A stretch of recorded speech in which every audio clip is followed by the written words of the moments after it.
Pretty much everything you didn't know about taming and using an Enforcer in ARK Survival Evolved. Enforcers can only be located within the center city of the ARK Extinction DLC map. They can be found pretty much everywhere throughout the city given their quick movement speed, teleports, and Rain Man attention spans. Just look for the set of Maze Runner and Nightcrawler's hazy clouds to bag yourself a first draft Mortal Kombat character. Enforcers are one of the few creatures in ARK that are not actually tamed, but crafted. They abide by none of the typical taming rules of trank, feed, ride, but instead must be killed in order to obtain a blueprint that can then be used inside of a tech replicator to craft a duplicate, tamed version of the Enforcer that you initially killed.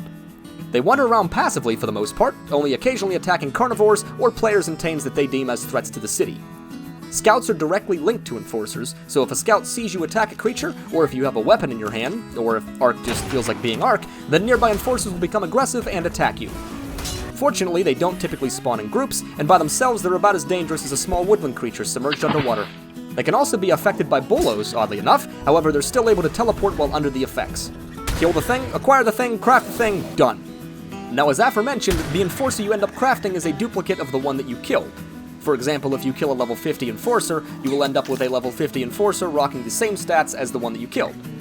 With this in mind, you will of course want to find the highest level Enforcer possible to obtain the best stats that you can.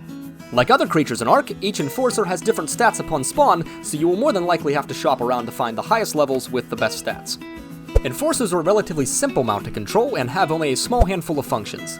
They have a left mouse button swipe attack that does mild damage to targets, a right mouse button teleport ability activated by either pressing or holding and releasing the right mouse button on the location that you wish to teleport to, a basic spacebar jump, and a control key AoE knockback ability. It should be noted that teleporting with the Enforcer will consume a teleport charge and will take some time before it regenerates back. Enforcers gain additional teleport charges at level 40, 90, 110, and 175, up to a maximum of 5 charges. Enforcers also do not receive any fall damage, so teleporting is pretty fun. Enforcers eat element dust as their food and will starve to death like any other creature on ARK if they're not fed properly. Innately, Enforcers possess the passive ability of dealing quadruple damage to corrupted creatures.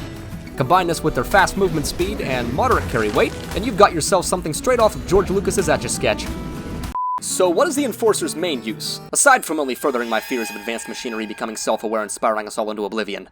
Well, Enforcers can most notably be used as pack mules, travel mounts, and combat mounts. If a pack mule is what you're looking for, you want to invest mainly into weight for the increased carry capacity and some health to improve its survivability. Enforcers are able to keep up with survivors on foot fairly well due to their quick movement speed and their unique warp mechanic, which teleports the Enforcer to the player if they cannot reach them.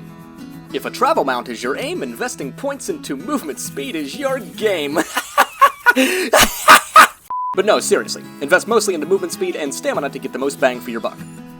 Enforcers can reach some pretty crazy speeds the more points you pump into them, and their teleports plus wall climbing abilities will have you feeling like a mechanical Dante in no time.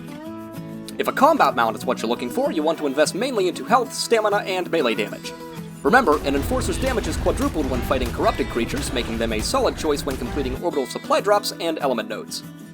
Alright, well that about wraps up this video. If you enjoyed, please be sure to drop it a like down below, subscribe to the channel if you're new, and leave me comments down below because it wets my milk dud!